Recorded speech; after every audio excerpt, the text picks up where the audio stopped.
وجلې شوي څنګه وو، چا وجلي وو، دوی په پلانینګ باندې کړی او طریقې کار ولې دوی څه جوړ کړی؟ ټیم چې کوم دی شپږ ورځې محنت وکړو او د الله فضل سره په دې کې موږ ته ډېره غټ کامیابي ملوله. هغوی هم دا ګوري چې مطلب دا چا وکړو، دا څنګه وشو، دا ولې وشو. تفتیش دایره پکې وسیع کړه، نو معلومات دا وشو چې په دې کې د دې خپل خاوند او د هغې چې کوم میرنیز چې کوم زوی دی هغه او د هغه چې کوم ملګری سکندر او پیلامبا هغې پکې انوالو دي. بیا هغه وجه نه خو لکه هر څوک وکړي، زه دا وایم چې مطلب بیا ته دا راوړې بیا یو کوی کې وغورځې لکه څه داسې بد دې زنانه کړي بیا. موږ به د دې کیس متعلق ایس پی فدا صاحب صدر سرکل سره تفصیلا خبرې کوو چې د واقعیه کې کم خلک ملوث وو، دا کیس شوی څنګه وو، د دوی دا رشته څنګه شوې وه، دې پسې شاته پسې منظر سو حقیقت سو. فدا صاحب ستاسو ډېره مهرباني ټایم راکولو. یقینا نن سبا زموږ په معاشره کې ډېرې زیاتې داسې بدې پیښې کېږي چې د پولیس هم هغې سره واسطه وي، زموږ د میډیا هم وي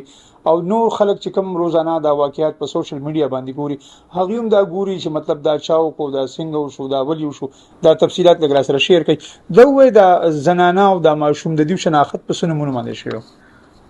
بسم الله الرحمن الرحیم. ټول نه مخکې بالکل دا یو دردناک او انسانیت سوز واقعه ده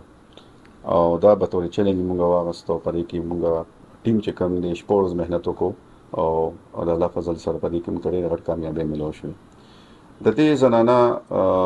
د سادیه نامه او د تقریبا 38 سال د عمر او د تناب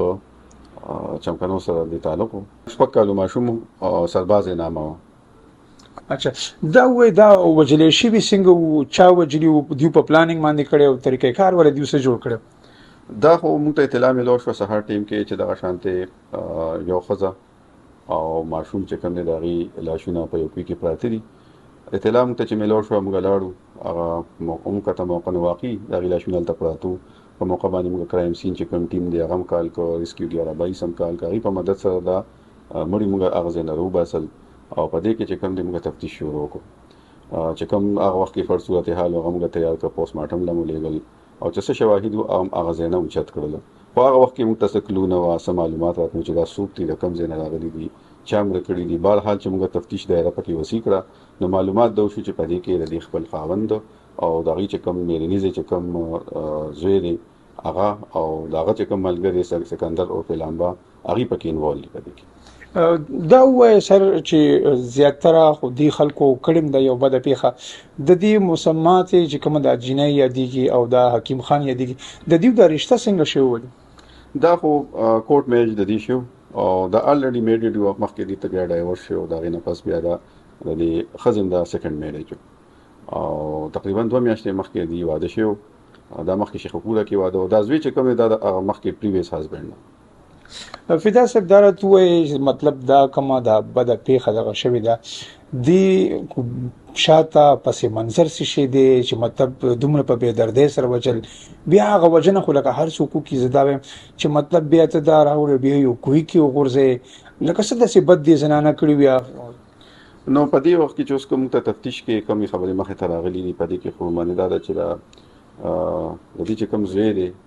او فیملی دا دې ته ډېر زیات رنج و په دې باندې چې دا دویم واده ولې کړی دی. او دویمه خبره په دې کې چې کوم د جایداد وه، ځکه چې د ښځې پسې دوکانونه، کالي او پیسې چې کوم لیکلي وو، نو هغه په دې ته رنج دا و چې دا په دې جایداد کې موږ سره شریک شي. په دې کیس کې دوی سره د دې حکیم خان پیرنۍ کوروالا هم آیا ملوث وه یا نه وه، یا په دې موقع باندې موجود و چې دوی کله دا کار کړی؟ په دې کې اوس لګیا په دې کې موږ پکې تفتیش شروع کړی دی. په هغې انوالومنټ لا فلحال په دې کې لا خبرې پاتې شته، پکې انویسټیګیشن موږ شروع دی. کوم ملوث یې پکې بالکل ونه بچ کېږي کې موږ بالکل هغه چارج کوو پکې. فدا صاحب دا راته ووایه په دې کیس کې هغه ملزمان هم خپل هغه انجام ته رسېدلي. زه به دا ووایم چې دا الله تعالی دلته چېرته انسان څوک چا سره ډېر ذاتیات وکړي، هغه ذاتیاتو که موږ ډېر هم ځان طاقتور او هغه ګڼو، خو پاس د الله یو ذات شته دی، هغه هم چې دی لکه دلته ډېرې فیصلې داسې وشي چې معجزات هم وشي یا داسې هم وشي. دا ووایي چې دا اصل ملزم چې دی هغه خپل انجام ته رسېدلی دی. مریم زو روډ باندې پرون په پولیس باندې هم ډزې شوي، دې تفصیلا راسره شیر کړي. د الله شکر دی په دې کې خدای پاک موږ له کامیابي راکړه چې موږ پکې لومړنۍ چې کوم په دې کې د دې خاوند و هغه پکې موږ ګرفتار کړو د هغې نه پس موږ ته پرون اطلاع میلاو شوه چې په دې کې دوه ملزمان چې کوم دي سلطان عرف لامبا او دا چې کوم عمران دی دا دواړه په موټرسایکل باندې به دي د دې مریم زونه متنونه دي او بډبېرې ته راځي خو مونږ لږه سټریټجي چینج کړه په دې کې بجای ده چې مونږ په مین روډ باندې ناکه بندي کړې وي مونږ قبرستان سایډ ته او کیکر دی دغه کیکر بوټي دي دغه کې اتنګ اتنګ لاري دي نو چونکې موټرسایکل باندې وو دا کسان موږ سره په اف آی آر کې ریکوایرډ نو لازمي خبره دی خو په مین روډ نه راځي او ما وشو چې څه فاصله کې دا کسان چې روانو نو پولیسو ته اشاره کړې ده او درې کسانو په دغه وخت کې چې کوم روانو موټرسایکل باندې درې کسانو پولیس باندې چې کله پولیسو ته اشاره کړې دي او درې دلیل نه دي او هغه د فایر پولیس باندې کړې دي بهرحال د فایر تبادله شوی و او پولیس چونکې هغه وخت کې پوزیشن یې مغسته وي اړمو د فایرینګ نه پس چې کله بیا موږ سرچ وکړو نو په دې کې یو کس هلته مړ پروت او هغه واحد ګمان دا دی چې پای کې دا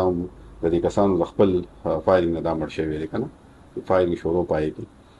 نو په دې کې چې کله دغه آیډنټیفیکیشن وشو نو دغه نامه سلطان عرف لامبا دغه نوم او باقاعده هغه په دهشتګردۍ مقدماتو کې هم چارج و دین علاوه دهشتګرد مقدماتو کې هم چارج نو دا د الله فضل دی چې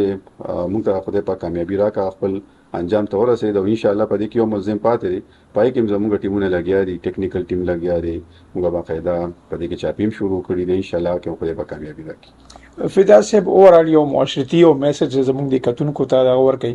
چې رښتې کې می زموږ او شي ظاهر خبر ده د خزي او خاوند ترمنځ نکاح شي وا هغه هم کونډه خزه وا دا زموږ خلک را پاسي د جیداد د پاره د معمولی یو وړو کې شان ایشو وي د بل خون واخلي هرن کې دا رښتې ډېری په خطر کې باندې شوی څوک چې رښتې کې هغه ظاهر خبره د خلک یو بل خاندانونه تړي مطلب هغه پسې جیداد لیکي دا کی خو زموږ معاشره کې چې کم دا شیز د خپل حق بل نه پری دي د بل حق ځان لوي چې راواغلم دې مل د ګروشنو چې د زموږ معاشره کې دا شیز ډیر زیات خوريږي یو خړو معنی خبره خدا دا چې زموږ چې کوم معاشره کې تعلیم او تربیه ډیر غټ فقدان دی مونږه چې برداشت نشته په خلکو کې صبر نشته د هر یو د مسلې سالوشن چې کوم دی نو مونږه ډز ټوپک چې کوم دی داغه اخرنی آپشن زموږ دا وی چې د استعمال کو حالانکه پولیس موجود دی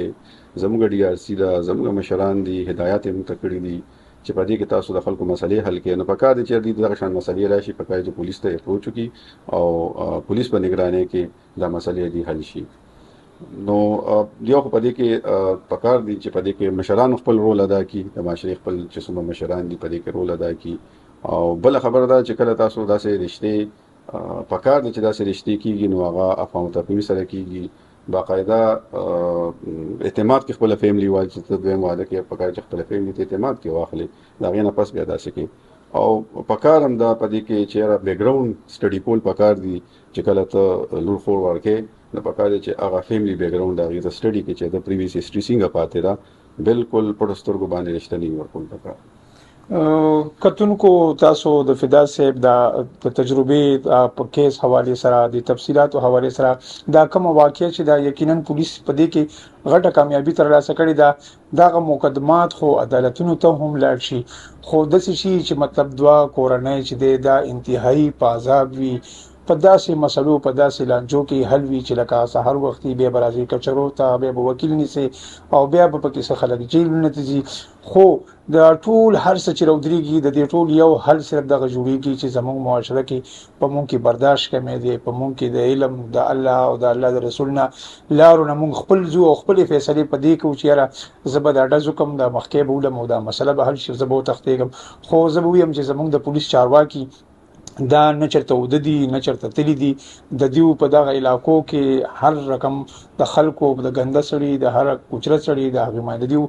نظر وی او هغه دیو د نظر نه نشي بچ کېده یقینا چې کوم ملزم تختیدل دی یا د موقع نه فرار دی یا په دې کیس کې کوم ملوث دی هغه به هم ان قریب چې دی پولیس په شکنجه کې راځي فدا صاحب تاسو ډیره مهرباني ټیم را کولم او تفصیلات شیر کوم الله خوشاله آباد